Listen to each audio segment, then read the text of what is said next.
સુરતના વિસ્તારમાં ચકચારી ઘટના 40 વર્ષીય સંજીવ કુમાર સિંહનું મૃતદેહ 14 દિવસ બાદ મળી આવ્યો. મોતનું કારણ જાણવા પોલીસની તપાસ શરૂ.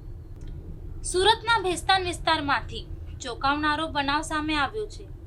ભેસ્તાનના ગણેશનગરમાં રહેતા 40 વર્ષીય સંજીવ કુમાર સિંહનો મૃતદેહ 14 દિવસ બાદ મળી આવતા સમગ્ર વિસ્તારમાં ચકચાર મચી ગઈ છે. લાંબા સમય બાદ મૃતદેહ મળી આવતા ઘટનાને લઈને અનેક સવાલો ઊભા થયા છે. ઘટનાની જાણ થતાં પોલીસની ટીમ તાત્કાલિક સ્થળ પર પહોંચી હતી અને મૃતદેહનો કબજો લઈ આગળની કાર્યવાહી હાથ ધરી. પોલીસે મૃતદેહને પોસ્ટમોર્ટમ માટે મોકલી આપ્યો છે. પ્રાથમિક તપાસ બાદ મોતનું ચોક્કસ કારણ જાણવા માટે વધુ તપાસ હાથ ધરવામાં આવી રહી છે. સંજીવ કુમાર સિંહના મોત પાછળ કોઈ રહસ્ય છે કે કેમ તે દિશામાં પણ પોલીસ તપાસ કરી રહી છે.